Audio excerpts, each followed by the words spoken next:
Assalamualaikum warahmatullahi wabarakatuh. Alhamdulillahirabbil alamin wa bihi nasta'in ala umuri dunya waddin.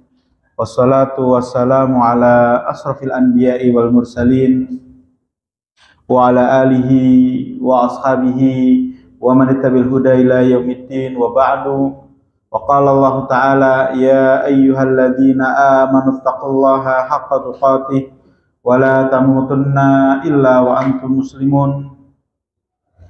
Wa qala Rasulullah sallallahu alaihi wasallam fa inna asdaqal hadithi kitabullah wa khairal hadyi hadyu Muhammadin sallallahu alaihi wasallam wa syarrul umuri muhdatsatuha wa kullu muhdatsatin bid'ah wa kullu bid'atin dhalalah wa kullu dhalalatin finnar. Wa qala Allah Ta'ala qul hadhihi sabili ad'u ila Allah ala basirah ana wa man ittaba'ani wa subhanallah wa ma ana minal musyrikin. Puji syukur kita haturkan kepada Allah Subhanahu wa taala yang Allah Subhanahu wa taala telah memberikan kita kenikmatan, segala macam kenikmatan yang telah Allah berikan kepada kita, meskinya membuat kita semakin tunduk kepada Allah Subhanahu wa taala, meskinya membuat kita semakin cinta kepada Allah Subhanahu wa taala, meskinya kita semakin mendedikasikan segala kenikmatan yang telah Allah berikan kepada kita ini dalam rangka untuk memenangkan agama Allah Subhanahu wa taala. Karena inilah hakikat kehidupan. Allah Subhanahu wa taala berfirman, huwallazi arsala rasulahu bil huda wa dinil haqq liyudhhirahu 'alad dini kullih walau karihal musyrikun. Dalam ayat yang lain lagi dikatakan wa kafa billahi syahida. Dialah Allah yang telah mengutus rasulnya bil huda wa dinil haqq, dengan huda, dengan petunjuk, wa dinil haqq, dan hukum yang hak, yaitu Islam itu sendiri.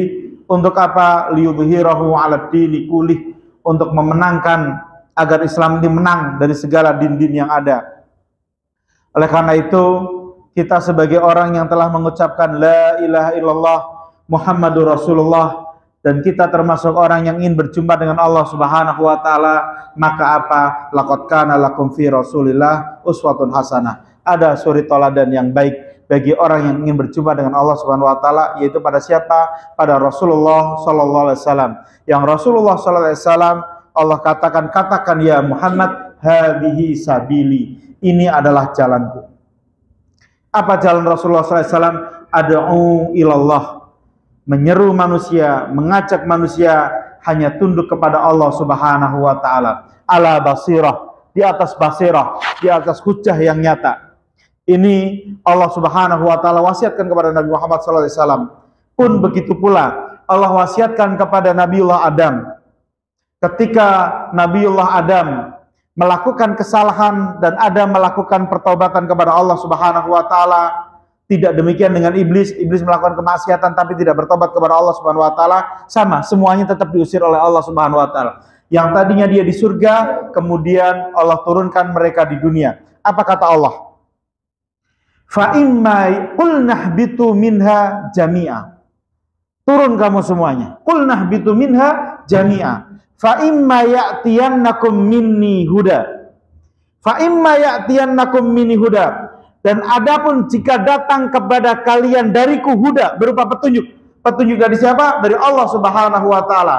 Faman tabi'a hudaya. Barang siapa yang mengikuti petunjukku, fala khaufun alaihim wala hum yahzanun. Mereka tidak akan pernah takut, mereka tidak akan pernah menyesal. Intinya apa?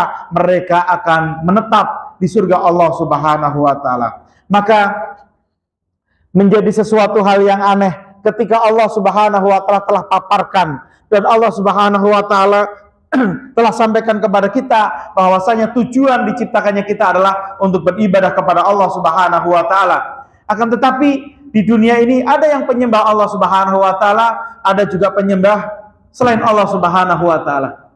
Dan Allah Subhanahu wa taala katakan fariqun fil jannah wa fariqun fis sa'ir. Satu bagian mereka berada di surga, satu bagian mereka berada di neraka sa'ir. Tinggal sekarang kita yang memilih. Orang-orang yang akan memilih di jalan Allah Subhanahu wa taala pasti dia tahu apa sih syarat untuk bisa masuk ke dalam gerbong Allah Subhanahu wa taala. Kata Allah apa? Adapun jika didatangkan kepadamu petunjuk, maka apa? Ambil petunjuk tersebut. Maka semoga Allah Subhanahu wa taala dengan hadirnya kita di Majelis Taklim ini, ya, dengan hadirnya kita di Majelis Taklim ini dimasukkan oleh Allah Subhanahu wa taala orang-orang yang sadar dan orang-orang yang tahu bahwasanya apa? Cara menuju surga yaitu dengan apa? Dengan mendakwahkan Islam itu sendiri, dengan memenangkan Islam itu sendiri, dan nggak mungkin itu bisa dimenangkan kecuali dengan keilmuan, kecuali dengan basirah dari Allah Subhanahu wa taala, kecuali dari petunjuk Allah Subhanahu wa taala. Ini yang pertama. Ya, dan yang kedua adalah Allah Subhanahu wa taala berfirman dalam surat Ali Imran, "Wasari'u ila maghfiratin mir rabbikum wa jannatin arduha samawati wal ard uiddat lil muttaqin." Kata Allah, "Wasari'u," bersegeralah, ila maghfirah, kepada ampunan dari Rabbmu, dari Allah Subhanahu wa taala. Di antara, berarti kita harus kejar mana saja yang mengandung maghfirah, mana saja yang bisa menggugurkan dosa-dosa kita. Bagaimana kata Rasulullah SAW apa? Di antara, gitu kan ya. Di antara yang menggugurkan dosa-dosa kita adalah apa? Doa-doanya makhluk-makhluk yang tanpa dosa. Doa-doanya makhluk-makhluk yang ada di lautan. Doa-doanya para makhluk tersebut yang mereka mendoakan siapa? Orang-orang yang duduk di majelis taklim. Selama dia duduk di majelis taklim, para hewan-hewan tersebut memintakan ampunan kepada Allah Subhanahu wa taala, sampai-sampai malaikat mengepakkan sayapnya. Dan di antara diterimanya amal ibadah kita, di antaranya semangat kita beribadah karena apa? Kebersihan hati ini. Ya, kebersihan hati ini. Kenapa doa-doa kita nggak dikabulkan? Mungkin hati ini nggak bersih. Kapan kebersihan hati tersebut? Datanglah ke majelis-majelis taklim. Karena apa? Bukan hanya saja kita yang meminta ampun kepada Allah Subhanahu wa taala, sampai-sampai kita dimintakan ampun oleh hewan-hewan yang tidak ada dosanya. Oleh karena itu, sungguh sesuatu yang harus kita syukuri banget, kita bisa melangkahkan kaki kita di sini. Kita sudah ditakdirkan saja untuk hadir dalam majelis taklim ini, sesuatu yang harus disyukuri. Hatta tidur di sini gitu. Hatta di sininya itu tidur, ngantuk karena pekerjaan cukup lelah. Tapi apa? Dia berjuang untuk datang ke sini, walaupun itu tidur, itu juga tidak masalah. Tetap tidak mengurangi doa-doa tersebut kepada kita. Tapi alangkah lebih baiknya kita untuk konsentrasi. Karena apa? Yang kita harapkan adalah bekal-bekal untuk perjuangan Islam itu sendiri. Kita telah membahas beberapa kali pertemuan, kita telah membahas tentang makna ibadah yang mengalami reduksi, makna ibadah yang mengalami pengecilan, sehingga ibadah hanya dimaknai dengan sekedar ritual-ritual peribadatan saja. Padahal ibadah itu adalah ketundukan totalitas dari segala lini kehidupan hanya kepada Allah Subhanahu wa taala. Karena ibadah adalah ittiba, ibadah adalah pengikutan. Maka siapa yang akan kita ikuti? Ketika kita mengikuti Allah Subhanahu wa taala, maka dialah ibadallah. Mereka adalah hamba-hamba Allah. Walladzina amanu yuqatiluna fi sabilillah. Kerjaannya hamba-hamba Allah adalah apa? Mereka yuqatiluna fi sabilillah. Mereka memperjuangkan agama Allah itu sendiri. Adapun orang-orang kafir, walladzina kafaru yuqatiluna fi sabilit taghut. Mereka memperjuangkan, mereka mempromosikan, mereka pasang badan dalam rangka apa?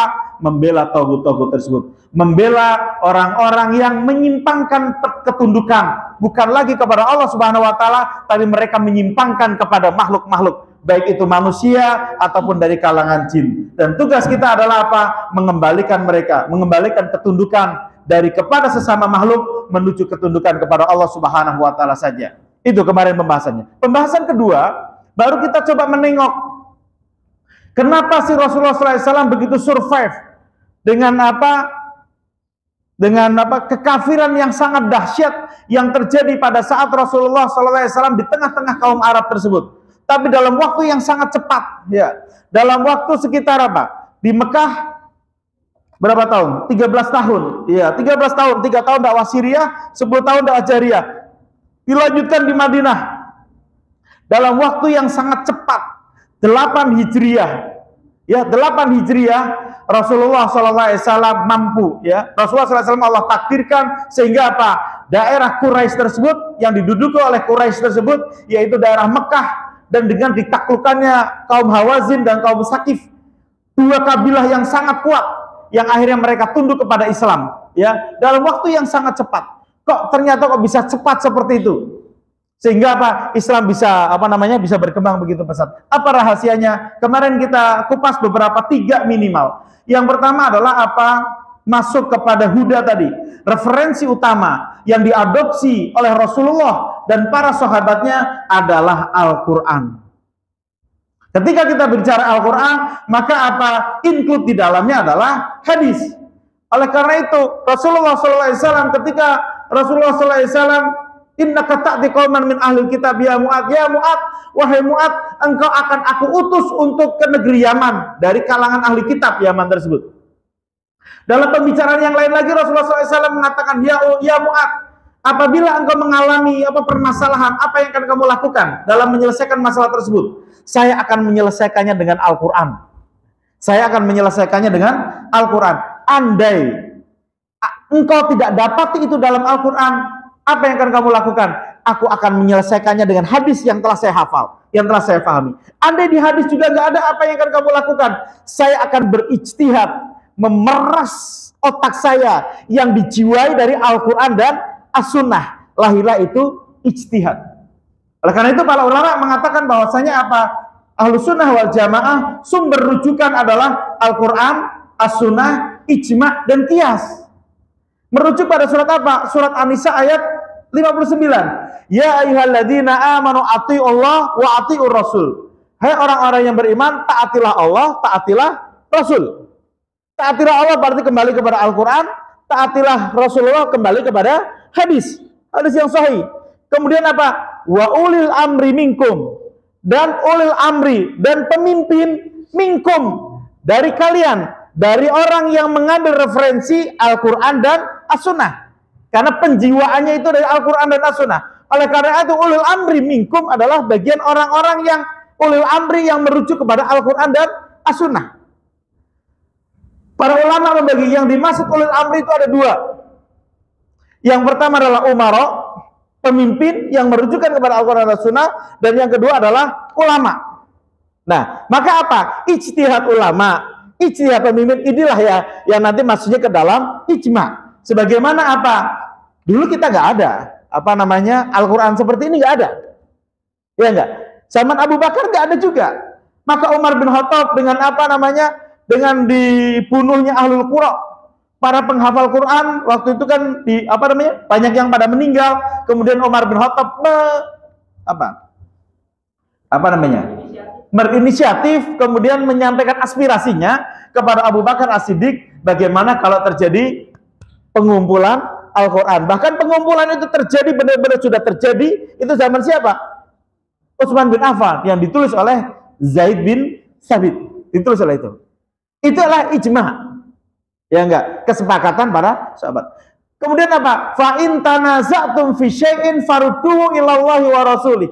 Jika terjadi tanazu, ada permasalahan lagi, nggak didapatin di situ. Maka apa? Coba lihat kasus-kasus yang ada pada Al-Quran, kasus-kasus yang pada As-Sunnah. Lahirlah itu qiyas. Ya enggak? Lahirlah itu qiyas. Seperti apa? Kita kalau zakat fitrah dengan apa? Dengan beras. Ya. Pada zaman Rasulullah SAW dengan kurma, ataupun dengan gandum gitu kan ya. Kalau Madinah banyakkan dengan kurma, kalau daerah Mekah banyakkan dengan gandum. Itu kan sudah terjadi kias. Kalau di kita menjadi beras. Maka menjadi nggak benar ketika orang mengatakan sesuatu yang tidak dicontohkan oleh Rasulullah itu bid'ah. Itu menjadi nggak benar. Karena apa? Kita pakai beras bid'ah apa bukan? Itu karena itu adalah lari daripada kias. Yang itu nanti pembahasannya dalam dalam pembahasan usul fikih. Dalam pembahasan usul fikih. Dan itu cukup luas. Tapi apa? Inilah minimal kita memahami ini. Jadi kias itu bukan produk dari hasil olah pikiran tanpa dijiwai dengan Al-Quran dan As-Sunnah. Inilah yang dilakukan oleh Rasulullah SAW. Kembali itu ya. Referensi utamanya itu adalah Al-Quran. Dan yang kedua, mereka mempelajari Al-Quran. Mereka mempelajari hadis. Tapi apa metodologi pembelajaran mereka? Dia belajar untuk diamalkan. Ini yang menjadi berbeda. Ya, belajar taklim untuk diamalkan. Seperti Ketika mendapatkan ini langsung dia amalkan. Ketika mendapatkan ini langsung diamalkan.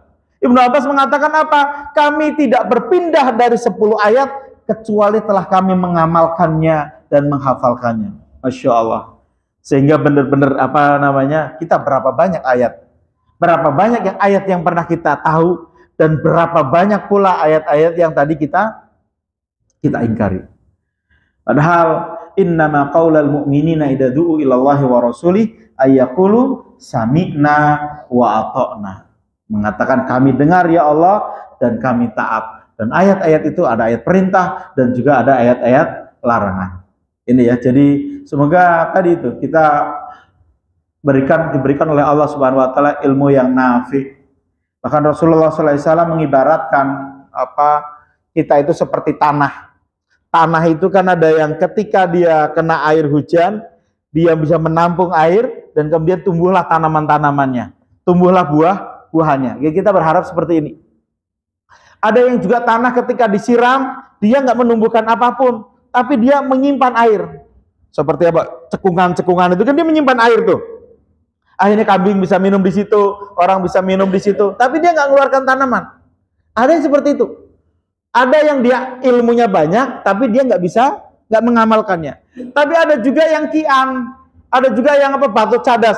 Dia kena air, tapi langsung meleleh kayak daun keladi ya. Langsung geser. Ngaji sih ngaji, tapi masuk telinga kanan, keluar telinga kiri. Bukannya nggak pernah dengar, pernah masuk. Tapi karena hatinya yang kotor tersebut. Hati kotor sehingga ilmu ini tidak. Ketika mempelajari Al-Quran bukan dalam rangka untuk diamalkan, sehingga Al-Quran juga tidak menerima dia. Nggak bisa beradaptasi dia dengan Al-Quran. Maka kita berharap kepada Allah Subhanahu wa taala menjadi tanah yang pertama. Disiramin air, langsung mengeluarkan tanaman-tanaman. Mendapatkan ilmu, langsung mengeluarkan amalan-amalan. Iya.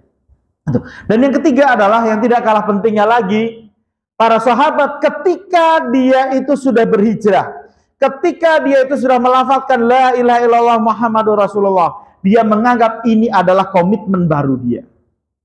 Ya, ini sebagai komitmen baru, dan dia menganggap kenapa dia mengambil komitmen baru yang sebelumnya dia berkomitmen dengan Hubal, sebelumnya dia berkomitmen dengan klenik-klenik, sebelumnya dia berkomitmen dengan jin-jin, sebelumnya dia berkomitmen dengan orang-orang yang menjauhkan dia dari Allah Subhanahu wa taala.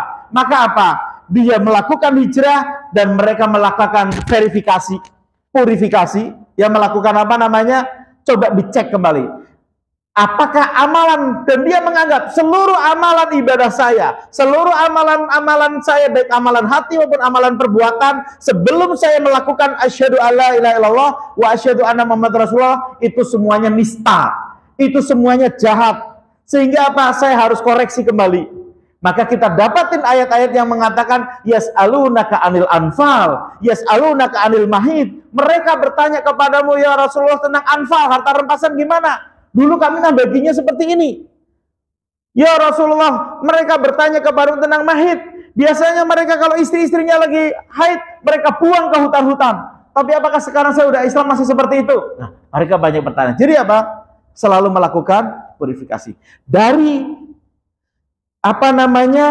ideologi hijrah inilah sehingga terjadilah faruq, pemisahan diri. Ya, pemisahan antara yang hak dan yang batil, yang akhirnya menimbulkan keinginannya untuk bersama dengan kebaikan, akhirnya wakunu ma'as-shodiqin, maka bersamalah kalian bersama orang-orang yang shodiq.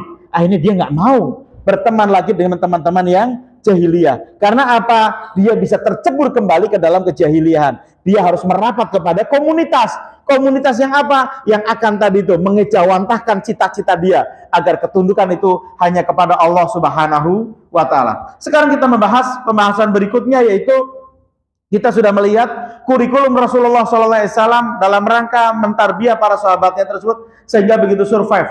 Sekarang kita langsung masuk kepada babak aplikasi, ya.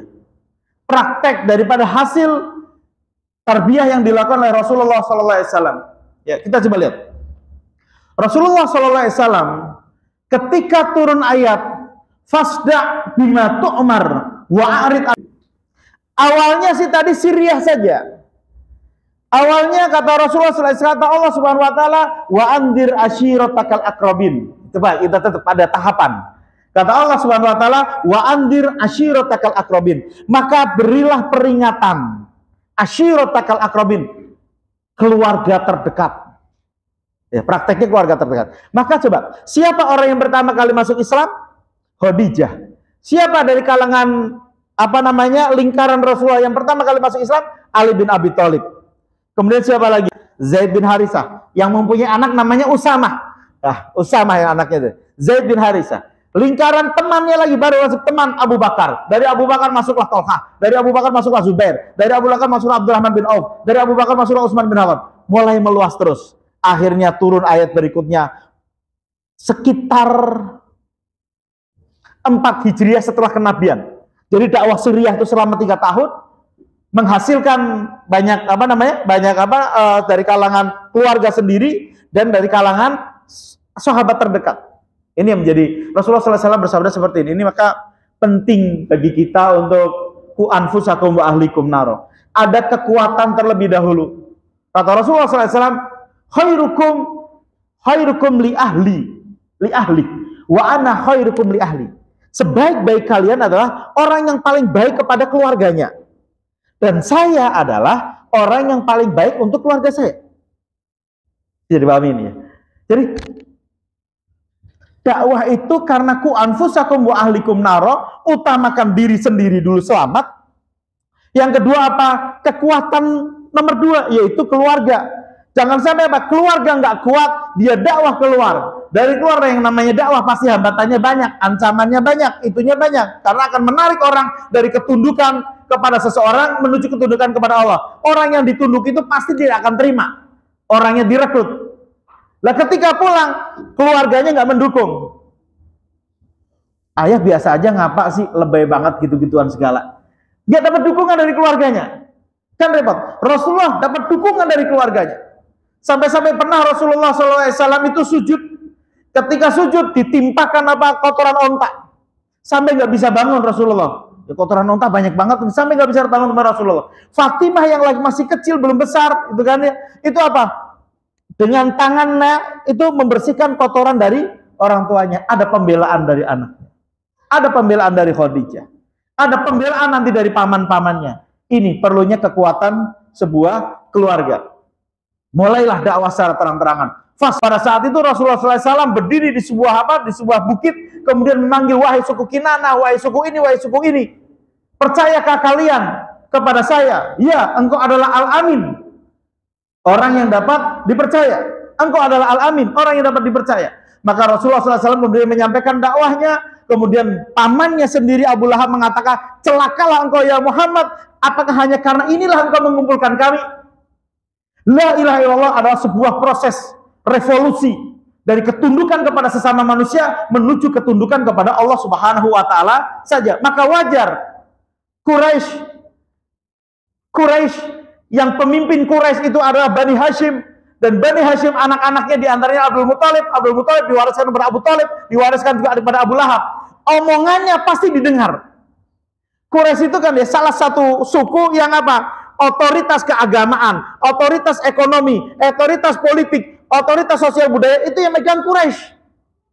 Maka ketika Islam belum begitu berkembang, kapan Islam begitu berkembangnya sangat cepat? Ketika apa? Quraisy Mekah ditaklukkan, baru cepat. Karena apa?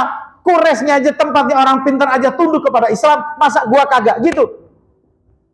Maka ketika Quraisy belum takluk itu susah sekali. Karena apa? Banyak orang-orang yang hanya membela saja, nunggu Quraisy. Karena orang-orang cerdas itu ada di Quraisy. Orang yang paling cerdas adalah apa? Amr bin Hisham. Orang paling cerdas diakui. Amr bin Hisham. Siapa Amr bin Hisham? Bahkan Rasulullah SAW pernah berdoa, ya Allah kuatkanlah Islam ini dengan Amr ini. Dengan 2 Amr. Umar bin Khattab sama Amr bin Hisham. Siapa Amr bin Hisham? Abu Jahal. Bapak kebijaksanaan coba. Bukan bapak pembangunan lagi. Ada bapak pembangunan. Bapak orang bijaksana sekali. Tapi apa? Dia tidak mampu memahami konsep tauhid. Akhirnya dikatakan apa? Abu Jahal. Bapak apa? Jahil. Jahil itu kan bodoh. Bapak kebodohan. Dari tadinya paling pintar gitu kan ya, paling bodoh. Karena apa? Tidak mampu memahami konsep tauhid. Kita lanjut. Nah, setelah seperti itu maka terjadilah penyiksaan yang sangat dahsyat, ya. Penyiksaan yang sangat dahsyat. Gerakan yang diawali dengan gerakan Siriah, organisasi yang langsung dipimpin oleh Rasulullah SAW, lama-kelamaan menjadi besar. Dan ini belum begitu terasa ketika ini. Ketika sudah mulai jahriyah, ketika orang-orang yang berpikir itu mulai berpikir dan akhirnya masuk ke dalam organisasi tersebut, organisasi Islam, yang saat itu berlawanan langsung dengan otoritas yang ada di situ. Kejahiliahan yang diwakili oleh kafir Quraisy. Akhirnya apa? Kafir Quraisy melakukan segala tindakan dalam rangka apa? Membackup agar umatnya ini tidak masuk ke dalam kelompoknya organisasi yang baru tersebut, yaitu Islam yang dipimpin oleh Rasulullah Shallallahu Alaihi Wasallam. Apa yang terjadi?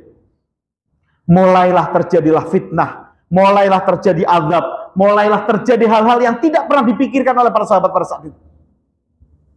Apa yang terjadi? Dari kalangan budak seperti apa? Khobab disiksa habis-habisan, dijemur tiap hari. Kalau malam bawa pulang, dijemur, dikelilingkan. Bilal diikat dengan apa? Tali yang terbuat dari apa? Injuk mungkin kayak gitu ya. Terbuat dari pelapa-pelapa kurma, diikat, ditarik-tarik tiap hari. Dan sampai pada puncaknya ketika musim kemarau ditaruh di salah satu tanah yang lapang, seharian dijemur. Setelah terkapar ditimpakan dengan batu yang sangat panas. Agar apa? Agar keluar dari organisasi yang dibawa oleh Rasulullah SAW, keluar dari Islam itu sendiri. Itu dari kalangan budak habis-habisan seperti itu.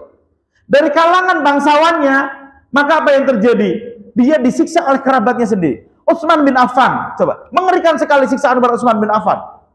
Utsman bin Affan itu orang yang paling lembut. Sampai-sampai Rasulullah itu malu.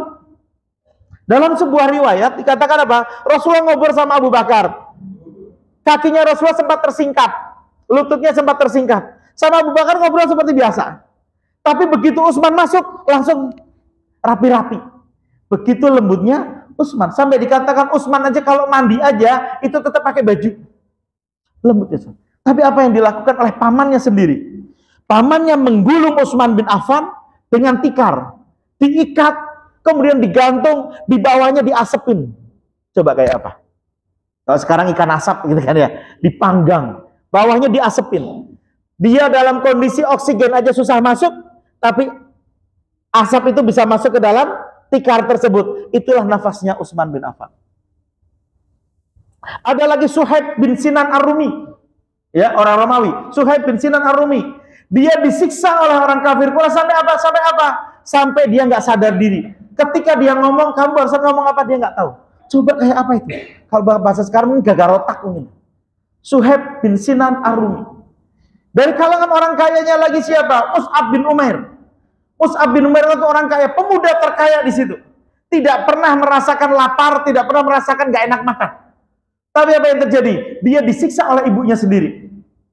Dia dikurung, tidak dikasih makan. Sampai-sampai apa? Diriwayatkan kulitnya Mus'ab bin Umair itu seperti kulit ular. Bersisik. Kenapa bersisik? Dehidrasi. Kurangan cairan. Inilah muhajirin. Maka apa? Tidak ada yang berani bergabung dari organisasi tersebut. Tidak ada yang berani melakukan ketaatan kepada organisasi tersebut. Tidak ada yang berani membangkang ketaatan kepada Abu Jahal CS. Kecuali siapa? Orang-orang yang telah mewakafkan dirinya kepada Allah Subhanahu wa taala. Inilah pondasi pertama. Karena dia sadar betul ketika dia masuk ke dalam Islam, ya, pergerakan yang dipimpin oleh Rasulullah SAW, dia langsung melihat betul kalau dia orang yang nggak mampu. Nih, ada Bilal, ada Khobab, ada Sumayyah, ada Amr, ada Yasir, yang bahkan Yasir sama Sumayyah ini lewat nyawanya. Ini, tapi bagus sekali. Ketika Yasir disiksa oleh oleh siapa yang kata? Abu Jahal. Ketika disiksa oleh Abu Jahal, kalau Bilal kan disiksa oleh Umayyah bin Khalaf. Ketika disiksa tersebut dalam keadaan hampir mati, Rasulullah SAW mengatakan seperti ini, Sobron ya ahlai yasir, fa inna mau'idukumul jannah. Sobron ya ahlai yasir, bersabarlah kalian wahai ahli Yasir, wahai keluarga Yasir, karena engkau telah dijanjikan surga. Cukup bagi mereka. Janji surga itu cukup. Sehingga apa? Nyawa melayang juga nggak masalah bagi dia. Karena apa? Kalau mau lari sehingga dia ngomong nggak ada kekuatan juga. Kekuatannya hanya keyakinan tersebut. Dijanjikan surga, kesengsaraan di dunia ini nggak masalah. Inilah yang dimiliki oleh generasi awal dari kalangan muhajirin. Mereka masuk Islam dengan sadar penuh akan konsekuensi yang dihadapinya. Ya, satu. Jadi kalau kita melihat kenapa begitu survive, maka gerakan-gerakan manapun juga, kalau ingin survive, ambillah siratul Rasulillah, perjalanan Rasulullah SAW. Bagaimana mereka membentuk sebuah kekuatan pondasi pertama dari kalangan orang-orang muhajirin. Yang mereka masuk Islam, mereka melihat betul tentang apa? Efek-efek dampak-dampak yang akan terjadi. Itu. Sekarang kita masuk kepada ayat memang berbunyi apa? Wasabiqunal awwaluna minal muhajirina wal ansor. Ada penyebutan dua di situ. Ada muhajirin dan ada ansor. Terus apa hebatnya ansor? Yang ansor nggak mengalami itu semuanya. Ada hebatnya ansor. Ansor nggak melihat itu semuanya. Tapi coba kita lihat. Ketika Rasulullah SAW selesai Isra Mi'raj, Rasulullah nggak habis pikir. Setelah Rasul Isra Mi'raj mendapatkan kekuatan kembali seakan-akan seperti itu. Karena apa? Rasulullah cukup ngedon. Bahasanya ngedon lah. Kita nggak mengadakan bahasanya ngedon. Sampai-sampai tahun itu dikatakan Amul Hazn. Tahun kesedihan. Sedih Rasulullah. Dua kekuatan. Kekuatan ekonomi dan kekuatan politik hilang. Khadijah meninggal dunia. Istri tercintanya yang selalu menghibur beliau dalam keadaan terus-menerus penyiksaan dan kejar-kejaran tersebut. Kemudian apa? Abu Thalib, kekuatan politik. Itu juga meninggal juga. Yang ini kan akhirnya mereka bersepakat dengan tidak adanya Abu Thalib tersebut. Mereka melakukan pertemuan di Darun Nadwah, yang nanti akan kita bahas nanti. Di Darun Nadwah agar apa? Bagaimana cara membunuh Rasulullah SAW dan tanpa ada perlawanan dari kafir, dari orang-orang Bani Hashim. Dari kalangan orang-orang Bani Hashim, baninya Rasulullah SAW. Yang akhirnya muncullah ide tersebut, bagaimana setiap kabilah mengirimkan orang terbaiknya untuk membunuh Rasulullah SAW. Tapi sebelum masuk ke situ, masih seperti ini. Nah, ketika itu Rasulullah SAW berdakwah dari satu kemah-kemah haji, Rasulullah masuk tersebut. Akhirnya masuklah Islam beberapa orang dari kalangan Yasrib.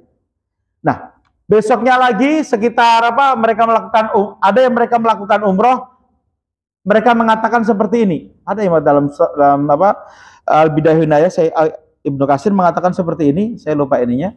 Sampai kapan kita akan membiarkan orang yang telah masuk Islam tadi, orang Yasrib, sampai kapan kita akan membiarkan Rasulullah dalam kejaran orang-orang kafir tersebut, lari dari gunung yang satu ke gunung yang lain. Mereka pikirannya udah bagaimana mengamankan Rasulullah SAW. Akhirnya terjadilah Bai'at Aqobah pertama. Bai'at Aqobah pertama itu ketika Bai'at Aqobah pertama dalam sebuah sip, ya celah lah. Itu jumlahnya kalau nggak salah sekitar 10 orangan, saya lupa. 10 orangan. Dari situ Abdullah bin Rawahah mengatakan seperti ini. Ya Rasulullah, persyaratkan untuk Tuhanmu dan untuk dirimu. Ya, persyaratkan dulu. Ini baiat. Apa kata Rasulullah SAW? Aku persyaratkan untuk Tuhanku agar engkau beribadah kepadanya dan tidak melakukan kesyirikan. Satu. Dan aku persyaratkan untuk diriku agar engkau melindungiku sebagaimana engkau melindungi anak dan istrimu dengan apa saja yang kamu miliki. Ini Abdullah bin Rawahah yang terkenakan bayana Rasulullah sallallahu alaihi wasallam ala sam'i wa ta'ah fi mansyatina wa makrohina. Gitu kan ya? Itu kan di antara aku membaiat Rasulullah sallallahu alaihi wasallam ala sam'i wa ta'ah, di atas mendengar dan taat, dengar taat. Fi mansyatina wa makrohina, dalam keadaan senang ataupun dalam keadaan enggak senang. Dalam gimana? Hari ini nggak ada masalah sih. Tapi besoknya dia ada masalah sama temennya. Besoknya ada masalah sama ustadznya. Nggak jadi taklim dia. malas ketemu dia. Berarti dia taatnya hanya dalam keadaan happy saja. Ketika taat nggak dalam keadaan happy, nggak taat. Ini tidak dilakukan oleh itu. Oke, kemudian apa? Kata Rasulullah SAW, ketika engkau melakukan itu, surga. Ketika engkau melakukan itu, surga. Maka apa kata Abdullah bin Rawahah? Kami tidak akan pernah membatalkannya dan tidak pernah mau dibatalkan. Jadi pahami? Baiat tersebut kami tidak akan pernah membatalkannya maupun dibatalkan. Ya ayyuhalladzina amanu aufu bil uqud. Wahai orang-orang yang beriman, penuhilah akad-akad tersebut. Sebenarnya kita sudah berakad kepada Allah Subhanahu wa taala dengan mengucapkan asyhadu alla ilaha illallah wa asyhadu anna Muhammadur Rasulullah. Tapi kenapa kok Rasul membaiat kembali? Kenapa para sahabat berbaiat kepada Rasulullah? Kenapa para tabi'in membaiat para khalifah-khalifahnya? Karena apa? Jiwa manusia itu lemah. Di antaranya apa? Jiwa manusia itu lemah. Innal insana khuliqa halu'a. Manusia itu pinginnya apa? Pinginnya menuruti hawa nafsunya. Sehingga apa? Dia untuk baiat itu susah. Padahal baiat itu adalah apa? Sebagai penguatan saja. Toh sudah baiat kepada Allah. Qul inna sholati wa nusuki wa mahyaya wa mamati lillahi rabbil alamin. Tapi perlu penguatan lagi sehingga sahabat berbaiat kepada Rasulullah sallallahu alaihi wasallam. Itulah. Tapi ketika dijanjikan surga, sahabat mengatakan kami tidak akan pernah membatalkannya dan tidak pernah mau dibatalkan. Kita coba lihat bagaimana orang-orang pendamping Nabi terdahulu juga seperti itu. Ini karakter pendamping Nabi itu seperti itu. Coba dilihat dalam surat Ali Imran. Surat Ali Imran ayat ke-146. A'udzubillahi minasyaitonirrajim. Wa ka'ayyin min nabiyyin qatala ma'ahu ribbiyuna katsirun.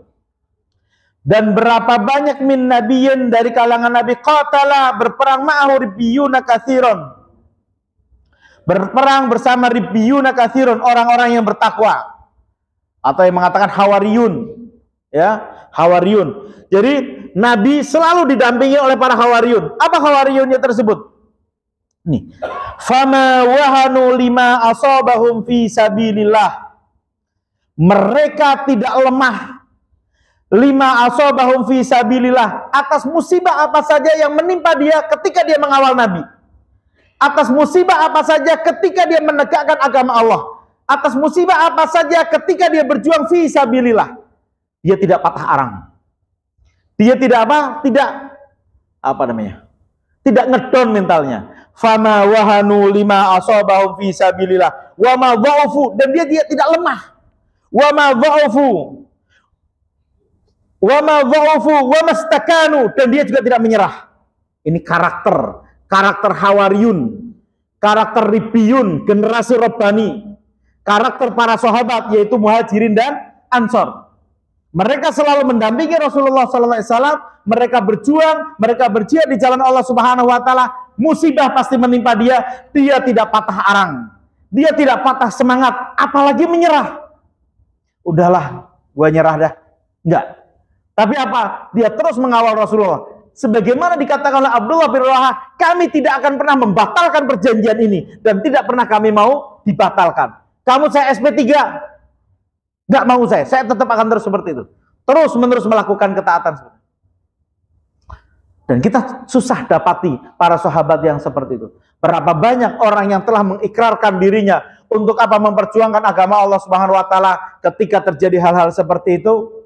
Ketika dia dalam keadaan lemah, disamperin oleh kiadanya, disamperinnya, mau keluarin aja nggak apa-apa juga. Biasa saja. Sok aja kalau mau dikeluarin, justru saya minta dikeluarkan.